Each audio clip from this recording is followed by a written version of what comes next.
नमस्कार, मैं डॉक्टर सत्यवीर सिंह, सहायक आचार्य हिंदी, राजकीय महाविद्यालय कोटपूतली। प्रिय विद्यार्थियों, आज हम बीए पार्ट द्वितीय वर्ष हिंदी साहित्य द्वितीय प्रश्न पत्र के अंतर्गत पाठ्यक्रम में शामिल एकांकी खंड में आज राम कुमार वर्मा जी की एकांकी उत्सर्ग पाठ्यक्रम में शामिल है। उस श्रृंखला में उत्सर्ग से संबंधित मूल पाठ आपको प्रेषित कर दिया गया है। अब हम एकांकी को समझने से पूर्व एकांकीकार यानी कि एकांकी के लेखक डॉक्टर राम कुमार वर्मा के जीवन एवं कृतित्व परिचय को आपके सामने रखना चाहते हैं। डॉक्टर राम कुमार वर्मा जी हिंदी के सुप्रसिद्ध एकांकीकार हैं और जब भी एकांकी विधा के उद्भव और विकास की बात की जाती है, या यूँ कहें कि एकांकी विधा की विकास यात्रा की बात जब भी की जाती है, तब राम कुमार वर्मा जी को ही हम केंद्र बिंदु के रूप में रखते हैं। यानी राम कुमार वर्मा जी से पूर्व हिंदी एकांकी, राम कुमारी वर्मा युगीन हिंदी एकांकी और उनके पश्चात हिंदी एकांकी, इस तरह से हम इस विधा का वर्गीकरण विभाजन करते हैं। और ये विभाजन इसलिए किया जाता है कि उस व्यक्ति का, उस लेखक का उस आलोच्य विधा में कितना बड़ा अवदान योगदान है। तो आज हम हिंदी एकांकी के शिखर पुरुष, हिंदी एकांकी के पर्याय डॉक्टर राम कुमार वर्मा जी के जीवन परिचय तथा उनके कृतित्व को लेकर यह वृत्तचित्र आपके सामने प्रस्तुत करने जा रहे हैं। राम कुमार वर्मा जी का जन्म 15 नवंबर 1905 को सागर, जो मध्य प्रदेश में है, वहाँ हुआ। उनके पिता लक्ष्मीचंद वर्मा थे, माता राजरानी थी। जबलपुर और नागपुर में उनकी शिक्षा पूरी हुई। प्रयाग विश्वविद्यालय से उन्होंने 1929 में एमए की उपाधि प्राप्त की और हिंदी के आलोचनात्मक महत्वपूर्ण ग्रंथ, जो इतिहास ग्रंथ की श्रेणी में है, 1940 में उन्होंने हिंदी साहित्य का आलोचनात्मक इतिहास लिखा, जिसके बाद उनको ये एक इनका पीएचडी का ग्रंथ था। राम कुमार वर्मा जी बहुमुखी प्रतिभा के धनी हैं और वो बहुमुखी प्रतिभा इस रूप में सामने आती है कि उनके न केवल एकांकी बल्कि काव्य संग्रह, नाटक और आलोचनात्मक ग्रंथ हमारे सामने आते हैं। उनके काव्य संग्रह में वीर हमीर, चित्तौड़ की चिंता, अंजलि, चित्ररेखा, हिंदी गीति काव्य, आधुनिक हिंदी काव्य आदि जौहर ये आते हैं। नाटक में शिवाजी, जयवर्धमान, तैमूर की हार, औरंगजेब की आँख, महाराणा प्रताप, नाना फडणवीस, अशोक का शोक, कला और कृपाण, जौहर की ज्योति आदि उनके नाटक प्रसिद्ध हैं। और आलोचनात्मक ग्रंथ में साहित्य समालोचना, कबीर का रहस्यवाद और हिंदी साहित्य का आलोचनात्मक इतिहास ये प्रसिद्ध है। और अब हम आते हैं उनके एकांकी संग्रह पर। एकांकी की जब भी बात करते हैं तो हमारे जहन और हमारे सामने राम कुमार वर्मा जी मौजूद होते हैं और उनकी एकांकी संग्रह इस तरह से हैं। पृथ्वीराज की आँखें, मयूर पंख, रेशमी टाई, मेरे सर्वश्रेष्ठ एकांकी, चारुमित्रा, अमृत की कोख, केसर का सौरभ, रूप रंग, कौमुदी महोत्सव, रजत रश्मि, ऋतुराज, इंद्रधनुष, ललित एकांकी, दीपदान आदि उनकी महत्वपूर्ण एकांकी संग्रह हैं। उनकी एकांकी के बारे में बात करें तो उनका मूल्यांकन करते हुए डॉक्टर सिद्धनाथ कुमार, जो प्रसिद्ध समीक्षक हैं, उन्होंने कहा है कि इनके कथानक विभिन्न क्षेत्रों से लिए गए हैं। पौराणिक, ऐतिहासिक, सामाजिक आदि सब प्रकार के प्रसंगों पर इनका निर्माण किया गया है। कहीं सत्यों की अभिव्यक्ति है तो कहीं सामाजिक असंगतियों पर व्यंग किया गया है और कहीं कहीं हल्की फुल्की स्थितियों के मनोरंजक चित्र भी उपस्थित हैं। यानी सिद्धनाथ जी उनकी एकांकियों के मूल्यांकन में ये बात कहते हैं।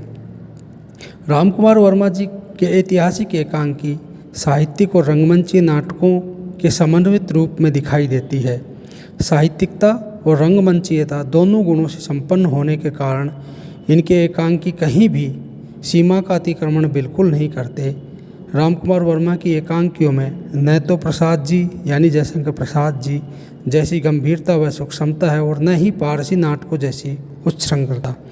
वे सहज स्वाभाविक गति से अपनी सीमा में बंधी हुई है। गीतों का प्रयोग, पात्रों की मनोदशा, कथानक के मोड़, रंगमंचीयता, संवादात्मक कुशलता आदि तमाम जो पक्ष हैं उनमें उनकी एकांकियों में आधुनिकता का संचार पूर्णतः दिखाई देता है। यदि हम प्रवृत्तिगत दृष्टिपात करें तो उसमें रामकुमार वर्मा जी का रुझान ऐतिहासिक एकांकियों के सृजन की तरफ ज़्यादा दिखाई देता है। प्राचीन तथा मध्यकालीन भारतीय इतिहास की विभिन्न घटनाओं को आधारगत रखते हुए उन्होंने ऐतिहासिक एकांकियों में भारतीय संस्कृति के विविध पक्षों के अनेक मार्मिक चित्र प्रस्तुत किए हैं। इन ऐतिहासिक एकांकियों की एक अन्य उल्लेखनीय विशेषता ये भी है कि आदर्शवादी दृष्टिकोण की स्थापना करना। सामाजिक एकांकियों में हास्य व्यंग्य की प्रवृत्ति भी मुख्यतः दिखाई पड़ती है।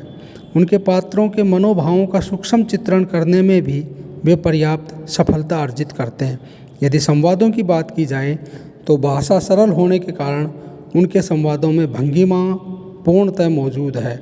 संकलन त्रय के नियम की बात की जाए तो उनकी एकांकियों में संकलन त्रय का कठोरता से पालन किया गया है। नाट्य शैली की एक अन्य विशेषता है कि पूर्व तथा पश्चिम की नाट्य कला का उत्कृष्ट समन्वय, ये भी उनके एकांकियों में दिखाई देता है। अगर उनके एकांकियों की बात की जाए तो यह भी मुख्य है कि उनके विविधता और गुणों का बहुत ही सूक्ष्मता से प्रेषण किया गया है। सामाजिकता, साहित्यिकता, वैज्ञानिकता आदि छोटी छोटी जो सूक्ष्म जो मनोभावनाएं हैं उनका उनकी एकांकियों में प्रतिफलन हुआ है। ऐतिहासिक एकांकियों के निर्माण करने में उन्होंने भारतीय अतीत से मर्मस्पर्शी घटनाओं को चुना है। ऐसी घटनाएं चुनते समय उन्होंने हमेशा इस बात का ध्यान रखा कि ये घटनाएं जीवन के समीप हो और ऐतिहासिक होते हुए भी वर्तमान समाज में स्वाभाविक प्रतीत हों, जो मनुष्य को प्रेरणा, गति और शक्ति प्रदान कर सके। अपनी कल्पना शक्ति द्वारा डॉक्टर रामकुमार वर्मा ने एकांकियों को मनोवैज्ञानिकता का पुट दिया है। इसी कारण चारुमित्रा एकांकी में अशोक युग की तत्कालीन संस्कृति का यथार्थ चित्रण है, तो औरंगजेब की आखिरी रात एकांकी में मुगल कालीन मध्यकालीन संस्कृति को मूर्तिमान रूप में प्रस्तुत किया है। कलंक रेखा में उन्होंने राजपूती वातावरण की स्पष्ट झांकी प्रस्तुत की है और ध्रुव तारिका एकांकी में मारवाड़ी संस्कृति को सजीव रूप देने का प्रयास किया है। डॉक्टर रामकुमार वर्मा की एकांकियों को विषय की दृष्टि से दो भागों में बांटा जा सकता है, जिनमें एक तो है प्राचीन भारतीय उदात्त आदर्श व चरितार्थ और दूसरा ऐसा जिसमें सौंदर्य, प्रेम और यौवन की समस्याओं को प्रमुखता से रखा है। इनमें समस्याएं भी दो प्रकार की है। पहली वे जिनमें पति पत्नी की पारस्परिक प्रेम संबंधी समस्या को चित्रित किया गया है, तो दूसरा वे जो परिवार की सीमा से बाहर उत्पन्न प्रेम अथवा काम संबंधी समस्याओं को चित्रित किया गया है। डॉक्टर रामकुमार वर्मा ने जहां पति पत्नी के पारस्परिक संबंधों और उनसे उत्पन्न संघर्षों को चित्रित किया है, वहीं पत्नी के चरित्र में उदात्त भारतीय आदर्शों से परिपूर्ण नारी का रूप प्रस्तुत किया है। अगर रंगमंचीयता की दृष्टि से देखें तो डॉक्टर रामकुमार वर्मा की एकांकी बहुत ही सफल एकांकी हैं। कहना तो यह भी चाहिए कि रंगमंचीय व्यवस्था को ध्यान में रखकर ही उन्होंने एकांकियों की रचना की है। उनकी कथावस्तु रंगमंच की सज्जा को ध्यान में रखते हुए ही उसका चयन किया गया है। रामकुमार वर्मा की एकांकियों की अन्य विशेषता ये भी है कि उनमें कलात्मकता का गुण भी है। एकांकियों की भाषा में लालित्य और सजीवता के साथ ही कवित्व उत्पन्न हुआ है। यानी उसमें जो काव्य सौंदर्य है वो भी देखा जा सकता है और वो अपनी तरफ आकृष्ट करती हुई ये एकांकियाँ हैं। मानवीय भावनाओं से ओतप्रोत एकांकी हैं। भारतीय प्राचीन संस्कृति के आदर्शों से परिपूर्ण है। इसमें दृश्य श्रव्य दोनों तत्वों को स्थान दिया गया है और रंगमंच की दृष्टि से जितना कहा जाए उतना कम है कि रामकुमार वर्मा की एकांकियाँ सफलता के समस्त आयामों को पार करती हैं और रेडियो पर भी उनकी एकांकियाँ बहुत ही सफलता से प्रेषित की जा चुकी हैं। तो तमाम जो है भारतीय और पाश्चात्य तकनीकी का प्रयोग करते हुए उन्होंने ऐतिहासिक, सामाजिक और सांस्कृतिक एकांकियों की रचना की है और वो समस्त एकांकी आज हिंदी साहित्य के इतिहास में गौरवमणि के समान सिद्ध होती हैं। उनमें उनकी एकांकियों के सभी पात्रों में चारित्रिक संस्कार आदि का पूरी तरह से समावेश हुआ है और सामयिक जीवन की समस्याओं के समाधान की तरफ भी वो ध्यान आकृष्ट करती है। उनके जो नाटक है वो भी भारतीय संस्कृति और राष्ट्रीय उद्बोधन के स्वर को बखूबी समेटे हुए हैं। गर्व के साथ वे कहते हैं कि ऐतिहासिक एकांकियों में भारतीय संस्कृति का मेरुदंड नैतिक मूल्यों में आस्था और विश्वास का दृष्टिकोण प्रस्तुत किया गया है।